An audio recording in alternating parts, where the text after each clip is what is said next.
now, TSPN is proud to present Insights on Leadership and Life with your host, Roberta Pickett.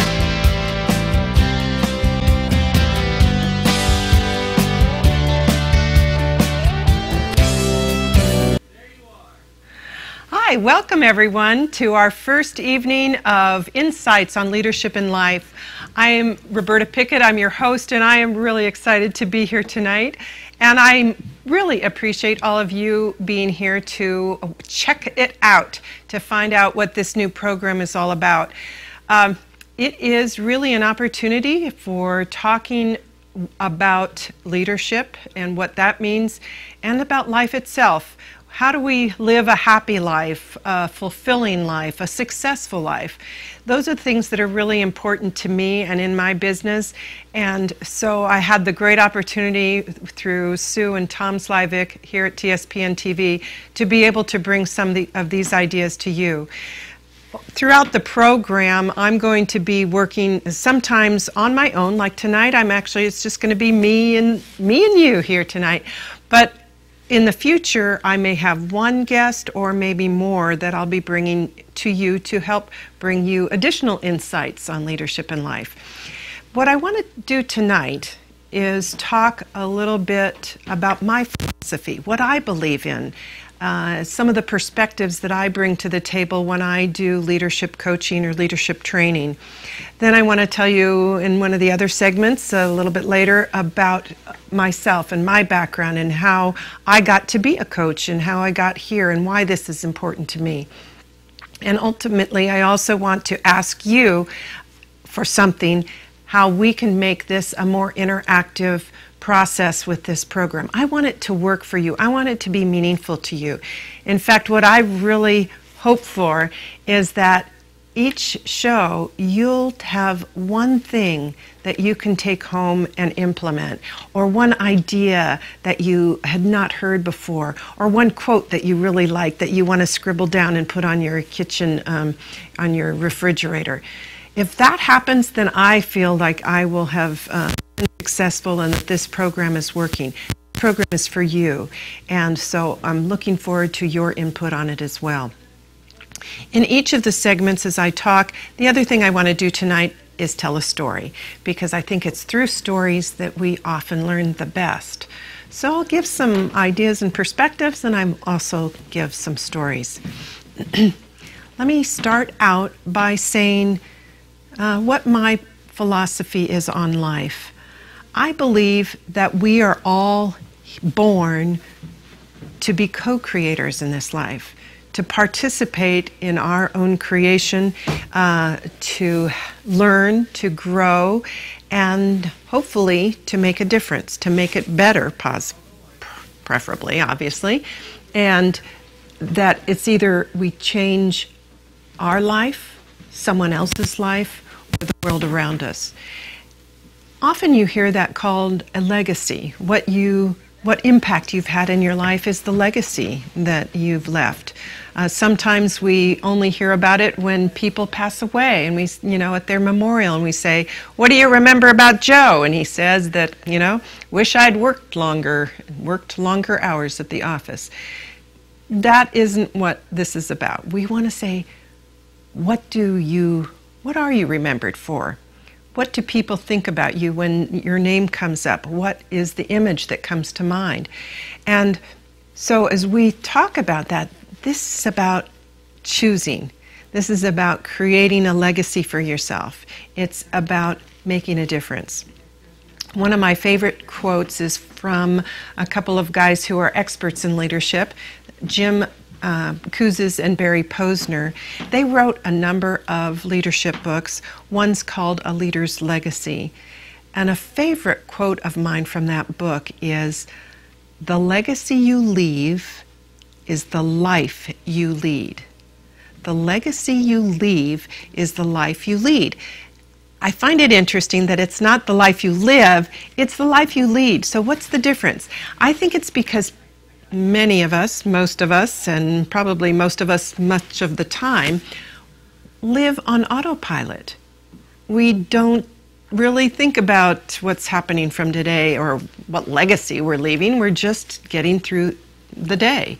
We're going through the motions. So we get up, have our cup of coffee, go to work, go home, and go to bed. And yeah, there may be feed the kids, do the dishes, get the laundry done, mow the lawn, go to the soccer game. All of those are in between too.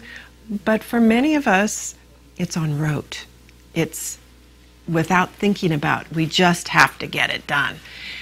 The difference is when you consciously choose to do those things, when you recognize that you do have a choice in what you do each day. You do have a choice to get up and make the coffee. You get a choice to go to work. You know, God willing, you have a job to go to. So you get that opportunity. It's a choice. You get to come home and feed your family, take care of them and put them to bed or whatever you do. And when you look at it from that perspective as a choice, it changes everything. It really makes a difference. So the difference here is leading your life rather than living it. A leader takes charge. A leader is the one providing the direction for wherever you're going to go. And I want you to think about leadership as leading your own life more effectively. So leading yourself and or others to a more productive, more effective future. So what do we talk about? Choice, legacy. Another thing that's important in here is vision. Now, vision is the dream. It's the dream already accomplished. If you can think about what you want in life and you picture it out there in full Technicolor with all the feelings and the colors and the textures of what you want in it, that's going to be very powerful.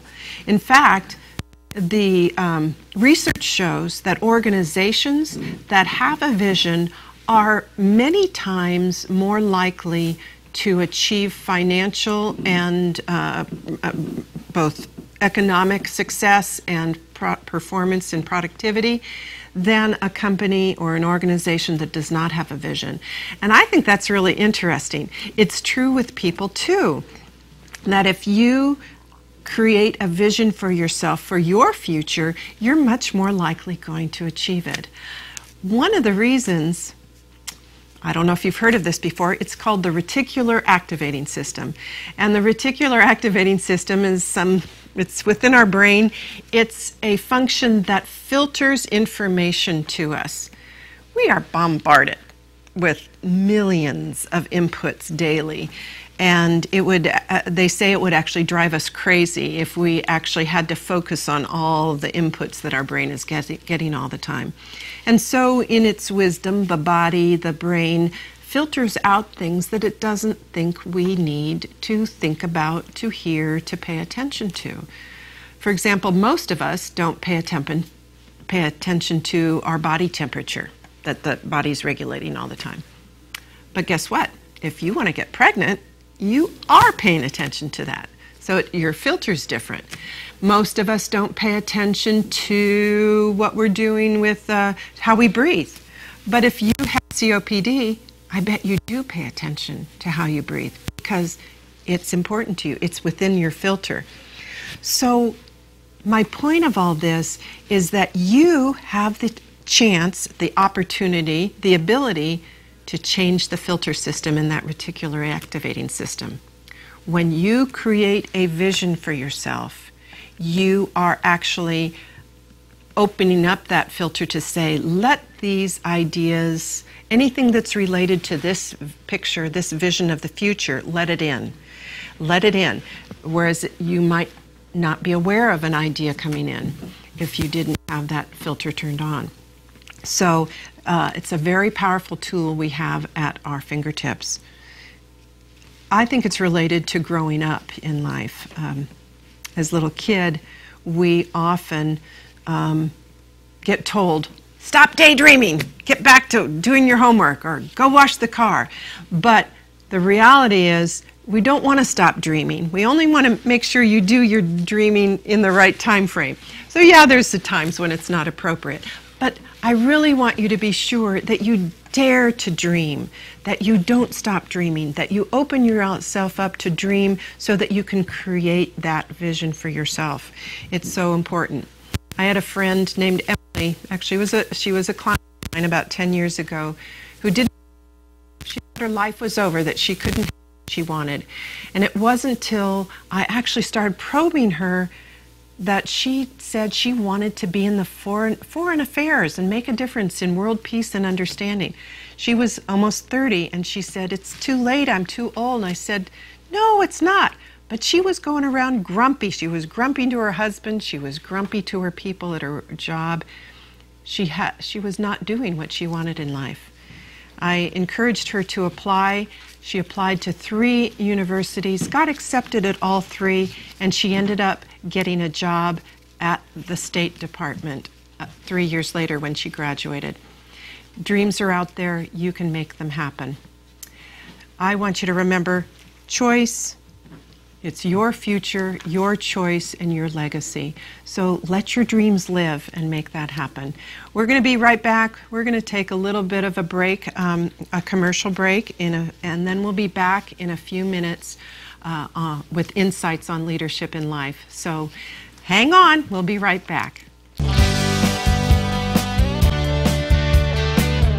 And now back to Insights on Leadership in Life with your host, Roberta Pickett.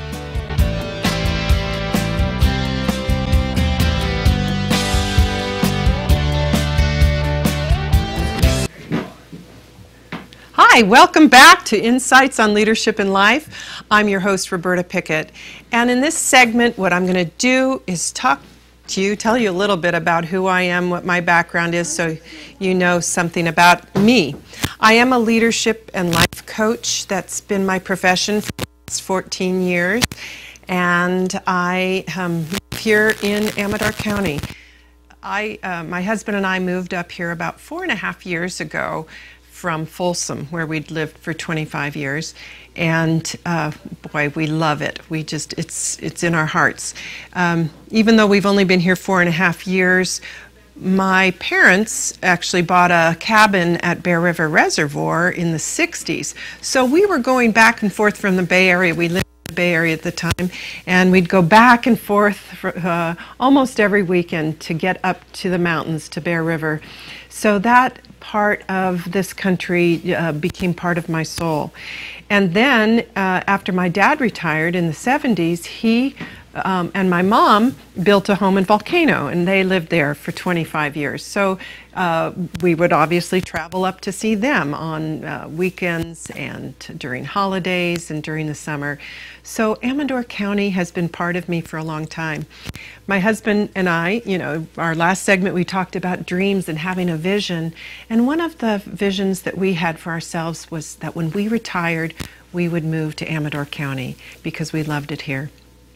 And we would occasionally drive around, just see different parts of the county, see what we liked, areas we'd like, different types of homes and environments.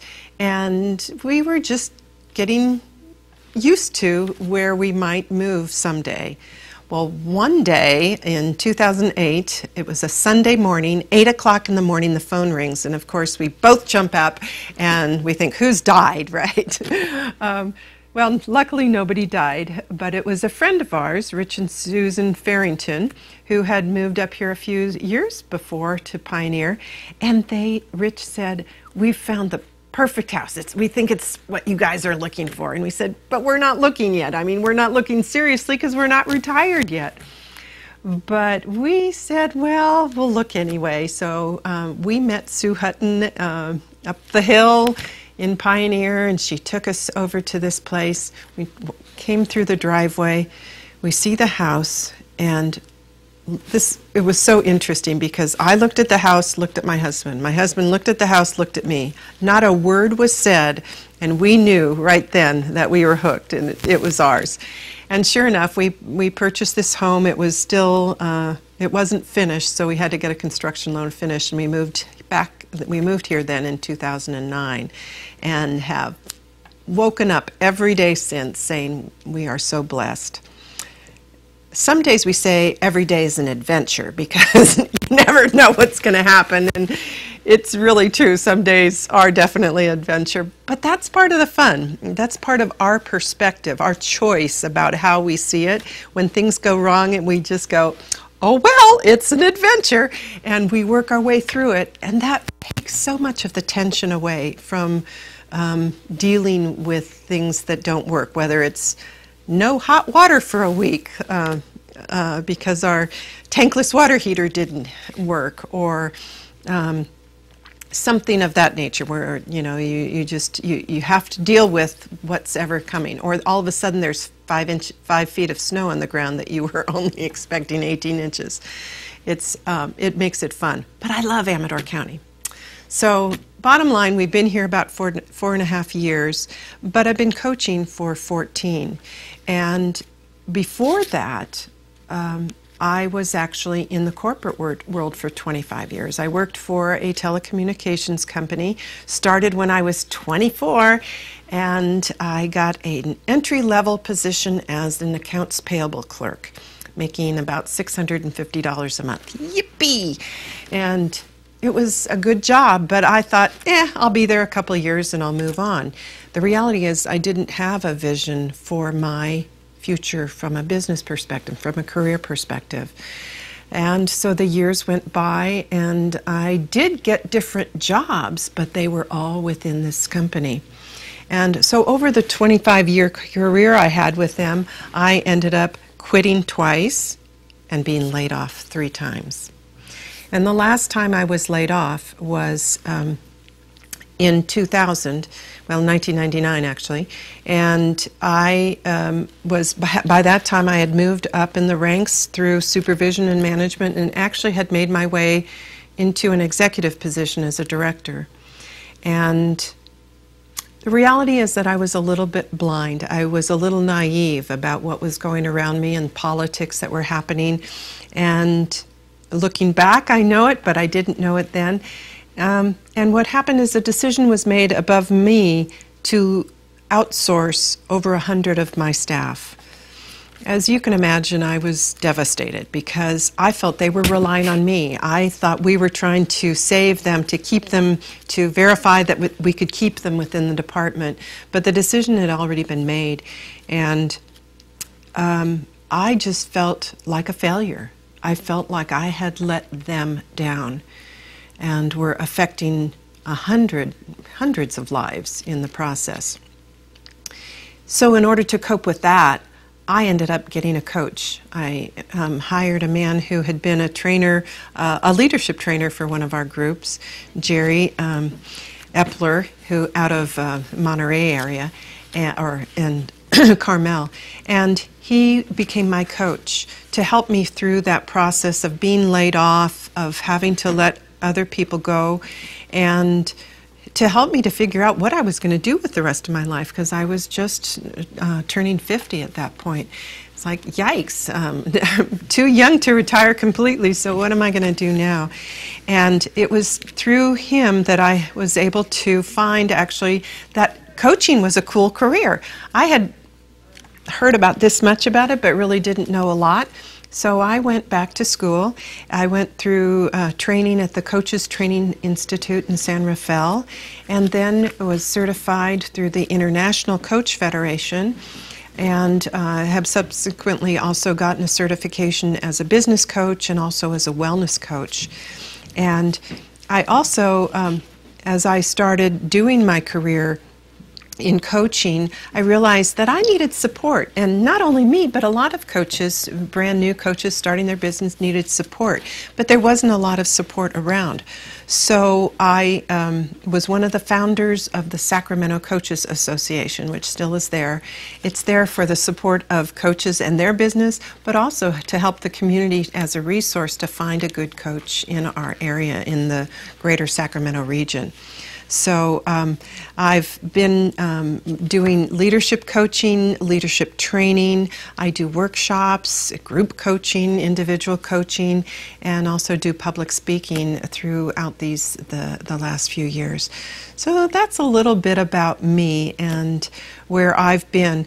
I'm obviously also a mother and a wife. I have 3 kids. They're all grown and married, and 2 of those couples have kids. So I have 6 grandkids, 5 boys and 1 girl, and I am just thrilled. They're the love of my life of my life, and just love having time with them.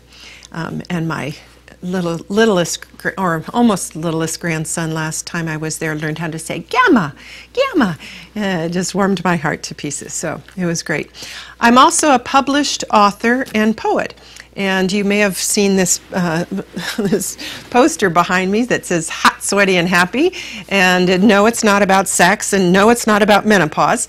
It is about lessons learned along the trail, because one of the things that I love to do is backpack. And so a couple of years back, I actually wrote a book, right there, called Hot, Sweaty, and Happy, Lessons Learned Along the Trail. And it took me a long time to write the book. I actually started out writing a business book. I thought, oh, it's important to have a business book. But as I started writing it, I had no energy. It really sucked. It was real bad. It felt very rigid and boring. And so I turned around to tell a story about my life through my adventures, if you will, in backpacking. It's something, like I said, that I love to do. I love the mountains. As a girl, I went to summer camp every summer up at Bass Lake, and we would backpack up in the Sierras. I backpacked in the Tahoe region, and so throughout my teenage years, I've spent a lot of time camping, backpacking, and being out in the nature, and then never did anything for 25 more years. Maybe some camping, but lost the opportunity to be out and backpack. And until, again, right around the time that I lost my job with the telecommunications company, and my older brother and his wife asked me if I'd go along with them on one of their backpacks, and I'd say, heck yeah! Of course it may kill me because I'm not ready, but I said yes. And ever since then, I've been going at least once a summer, usually 2 or 3 times, either with my brother and his wife, or another couple, or with my kids. And we just enjoy getting out in nature and loving life. And I think it's important for everybody to have something that they figure out what they love. What's their passion? What's your joy? What makes you smile and light up? Because, like backpacking, I don't do it clearly all year long, but I do it at least once a year. And so I have that ability to think that, to know that it's coming, that it's coming to me, and I have to be ready for it. I have to be prepared for it. I get to think about it, what it's going to be. I look back at my old pictures. And so, what's your joy? Mine might be this. You have one too. And knowing what brings you joy in life is very, very important. So I want you to think about what brings you joy. And while you're doing that, we are going to take a little commercial break. And we'll be right back in a few minutes with insights on leadership in life. See you in a minute. Bye.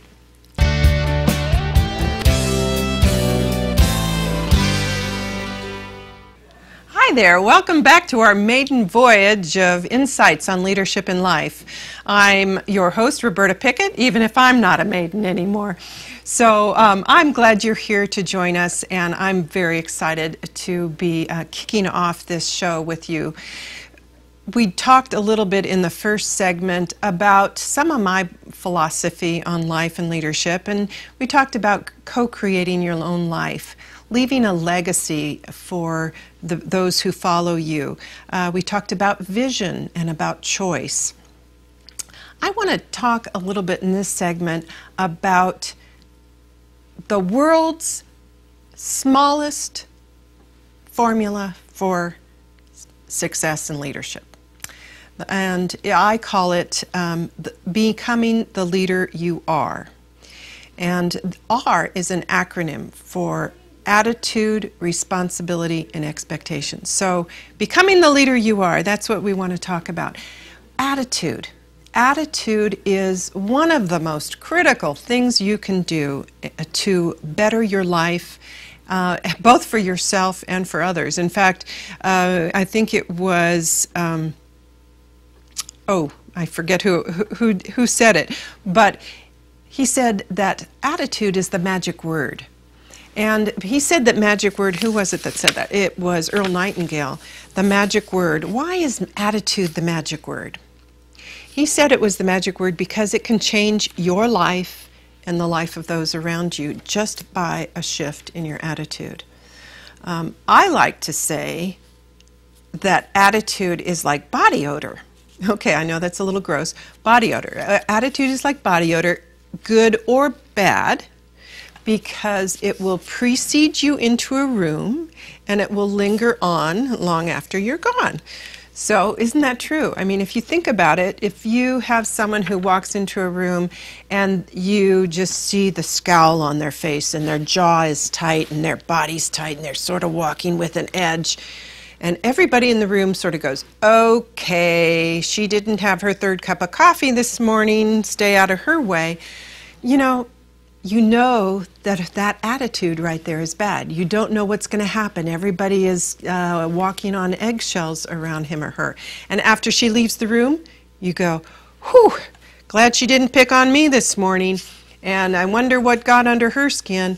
Everybody starts chatting. That energy is still sort of in the room. Contrast that with someone who walks into the room with a smile. They greet somebody, they say hello, they stop and say hello. There's a relaxation in their voice. It's a tone of voice thing. It's a body language thing. It's the words they use. It's the smile on their face. And they walk up or walk through the room, and everybody goes, it's always nice to talk to Joe. He's always got a smile on his face. So his attitude follows him as well. And attitude is like that. So making sure that you're choosing your attitude. Remember, we talked about choice. Choosing the attitude you have can make a big difference. I've had people say, yeah, but I just had a terrible morning. I got to work late, I spilled my coffee on my clothes, I had to change them, and then I got in my car and it was a traffic jam, and it was just a bad day. Well, those things happen, but you still have a choice of how you respond to that. You still can say, it happened and it's behind me. It doesn't have to ruin the rest of your day or the rest of everybody else's day who's around you. I've also had people say that they have a good attitude at work, but as soon as they walk home in the door at home, they go, rah, I had a bad day. So I want to ask you, what attitude are you wearing? What comes across? What do people see when they see you? Is your bad attitude preceding you and lingering on, or is it the good one? Just making that change can make a difference if you're in sales, it's going to make a difference in your sales. If you're in customer service, it's going to make a difference in that. In fact, people in customer service often have a mirror in front of themselves, so that make sure they smile into the camera, because you can hear a smile in a person's voice when it's a smile on the face. So attitude is an incredibly important thing to remember. The second thing we talked about is, or in the formula, attitude is responsibility. And responsibility is just that. It's taking responsibility for your life, for your thoughts, for your actions, for your inactions, for your decisions, for really what's going on around you. People don't always like that because they say, but I don't have control of everything. You may not have control, that's true. We don't have control over many things that happen to us or the people that we love. But we do have something else, and we have command. We can be in command at all times of everything that happens to us. So what's command versus control? Command in my book is really, it's responding rather than reacting. It goes back to that choice word.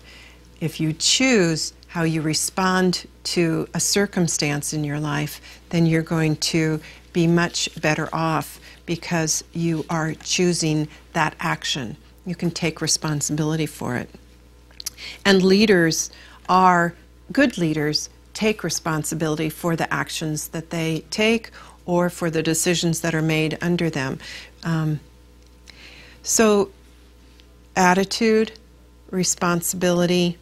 The third thing, a positive attitude and taking responsibility and taking action are still really not enough. You need to have expectations. That's the E in developing the leader you are. A-R-E, expectations. Expectations, what's that? It's setting high expectations for yourself and for others. I had one boss who would come to talk to us at one of our yearly events, and she said she'd had a rubber band in her hand, and she said, I could stretch the rubber band like this, and you know, that's okay. We'll achieve things, but my expectations of you guys is to stretch this far. She had high expectations of us. We were in a billing department, and our mission became to create perfect billing. And people would laugh at us, and they said, you can't have perfect billing. And we said, well, what do you want to have as our mission? Mediocre billing? You know, it's silly. We have to set those high expectations so that we can start to reach them. If you don't, you are not going to even achieve what you expect to. I have a quote here from, let me see, that I really like. It says, no man is so poor as to have nothing worth giving. As well might the mountain streamlets say they have nothing to give the sea because they are not rivers. Give what you have to someone else. It may be better than you dare to think. So set high expectations of yourself and surround yourself with inspiration so that you keep those high. It's an important part of being a good leader, to inspire others by your own ability to stay confident and excited about what you're trying to create. Another thing I like to say is believe in miracles. Believe in miracles. I call them my everyday miracles because they happen all the time. Just little things. Sometimes I'll say, I don't have enough time to get everything done. And all of a sudden I'll get a phone call out of the blue from somebody. They'll say, I have to cancel this appointment. And I go, yes, thank you, thank you, thank you. So that's a little miracle to me. I appreciate those things when they happen. Or, you know, maybe I'm saying I don't have enough money at the end of this month. And suddenly I'll get a phone call again and a new client will show up. Believing in miracles, believing in high expectations, and then just valuing them and appreciating them when they happen is very important. There's a teacher in Southern California named Roy Sunada, and he taught high school in an area that was known for its dropout rate. And almost no one in their school went on to go to college. But Roy believed in his students, and what he did in his class is he set an expectation that they would. He believed in them. He talked to them about it. He shared his belief, and every action he took followed through with that expectation of them. The amazing thing is he saw a 31% increase in the college students. They not only completed high school, but they went on to become college students. It was an incredible story, and so much of it had to do with the expectations that he had set for them. They were the same kids, the same ability, but they just had a different mentor, somebody who believed in them and believed in their ability to succeed. So when things get crazy or bogged down or confusing, I want to suggest to you to think about that simple little formula for leadership. It's called developing the leader you are. And remember, attitude, responsibility, and expectations. Ask yourself, what's your attitude today? What do I need to change? Do I need to put a smile on my face or some inspiration in my voice? What do you need to take responsibility for? What do you need to step up to? What do you need to be disciplined about to make sure it happens? And finally, expectations. What expectations are you setting for yourself and for others around you? Are you setting them low? Guess what? They're going to meet those standards. If you set them high, they're much more likely to achieve those. And that goes for you too. So remember to set them high for you as well. So who you are is a great one. One more quote for you. Watch your thoughts, for they become words. Watch your words, for they become actions. Watch your actions, for they become habits. Watch your habits, for they become character. And watch your character, for it becomes your destiny. That is a quote from author Frank Outlaw, and I think it says it great. So think about the leader that you are right now, and we are going to take a short commercial break and be right back. See you in a minute.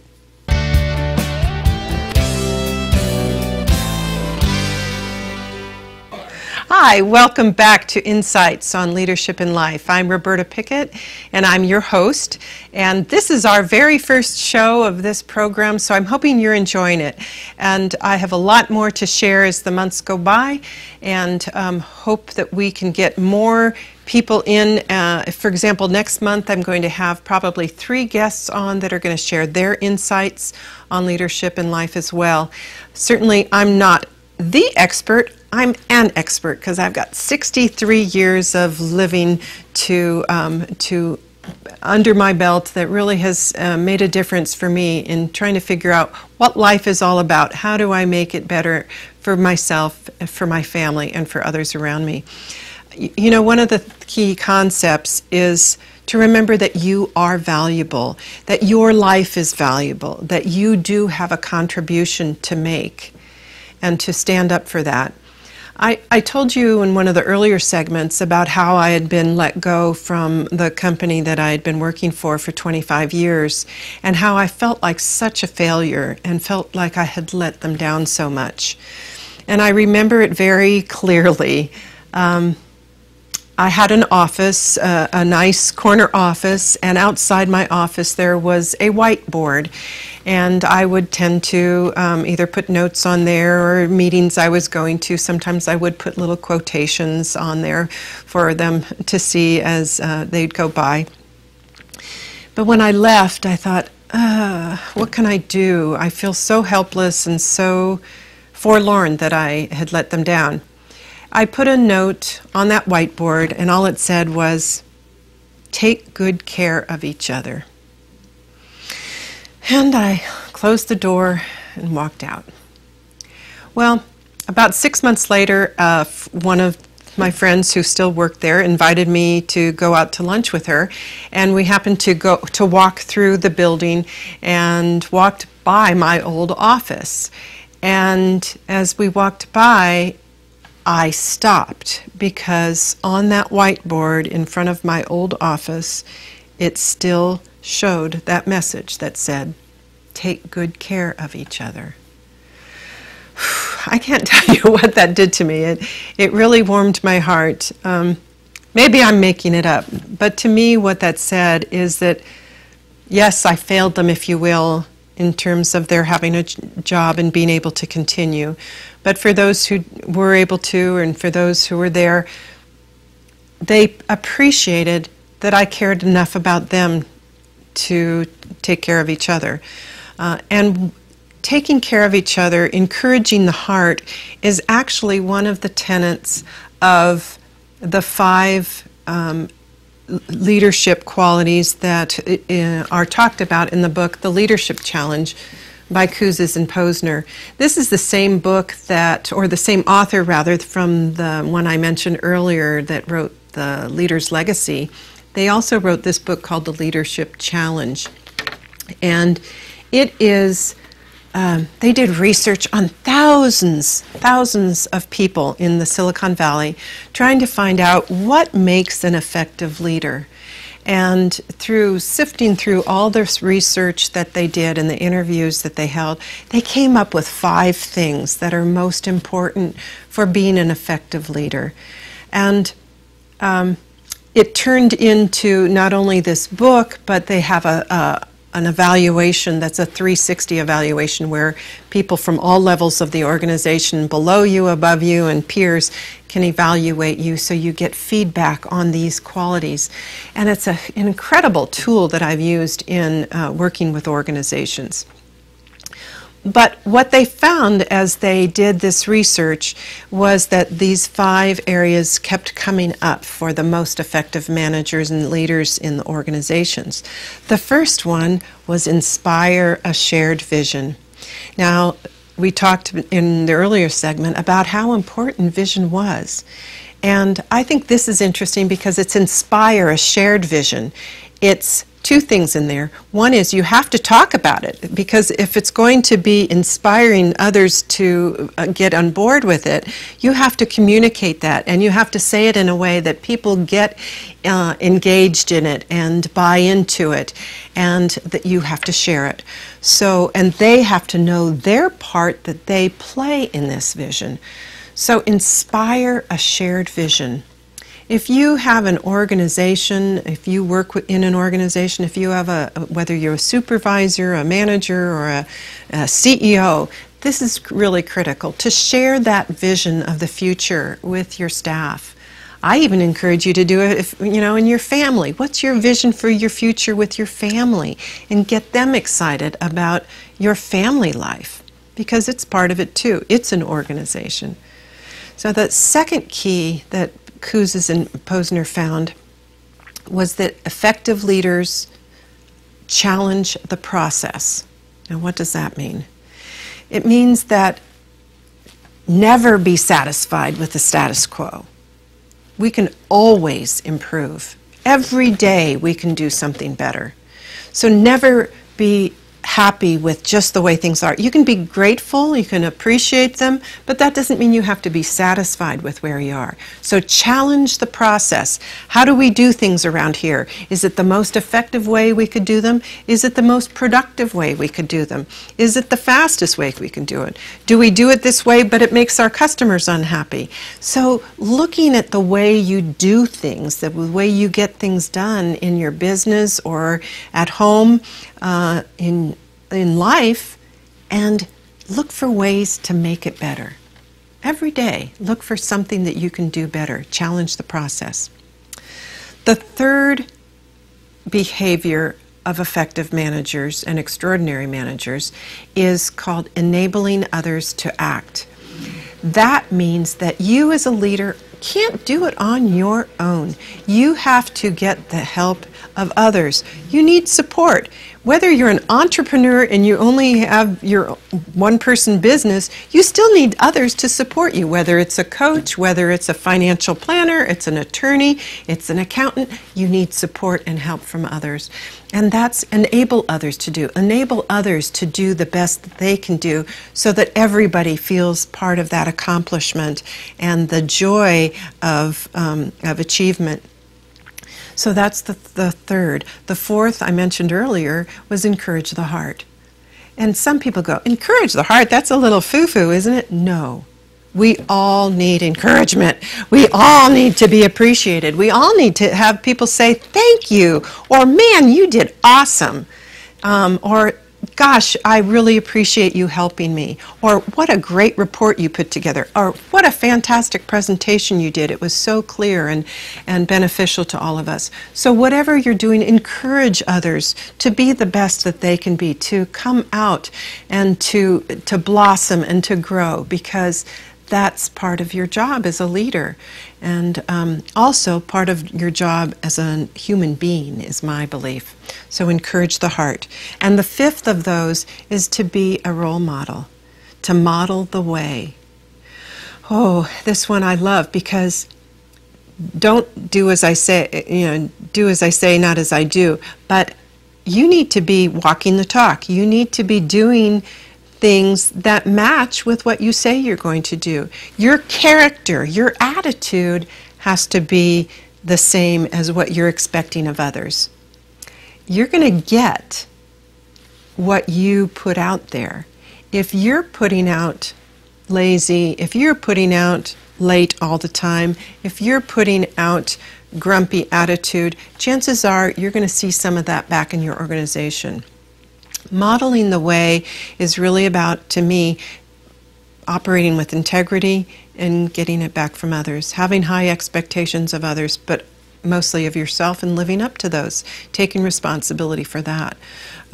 It's a powerful one. So model the way. I have a friend who says the camera is always on, and tonight it is here for me. But in reality it is. The camera's always on means that people are always watching you. They're observing you. Not in a weird way, but they are. They're paying attention. Oh, if you're the boss, they're paying attention to how you do it, to what you do. Even if you're not the boss, people are watching how you operate, how do you integrate with others, how you work together. So remember that you have to model the way that you want to be in the world, because it feeds back to what we talked about in that very first segment. It feeds back to your legacy. What do you want to leave? If the legacy you leave is the life you lead, then think about how you're leading your life. You need to put that all together and think about ways that you can make it happen. At the very beginning, I said I was going to ask you to help me. And what I want you to help me with is to give me ideas. I want this to be meaningful for you. We don't have an opportunity to do a direct call in here, but I do have an email. You can email me. I'd love you to email me your ideas of what topics to talk about, maybe some issues that you're having that maybe you'd like some guidance on. You can email me possibilities for people to interview, and you can even email me ideas of maybe a story of something that you've learned about leadership or life that I can share. My email is picketcoaching@gmail.com. That's Pickett coaching@gmail.com. And you can also find me at Facebook at Roberta Pickett Coaching and Training. So you can also find this, if you want to see this again, you can go onto tspntv.com, and this recording will also be in the YouTube file on tspntv.com as well. So I'm looking forward to you being able to either rewrite, see this again, watch it again, or get ideas from you. I commit I'll get back to you and respond to any emails you send to me at picketcoaching@gmail.com, and I look forward to hearing from you, because I want to make it mean it for you. So join us next month. We meet on the first Wednesday of every month for insights in leadership and life. I appreciate you being here. Thank you. And now TSPN is proud to present Insights on Leadership and Life with your host, Roberta Pickett.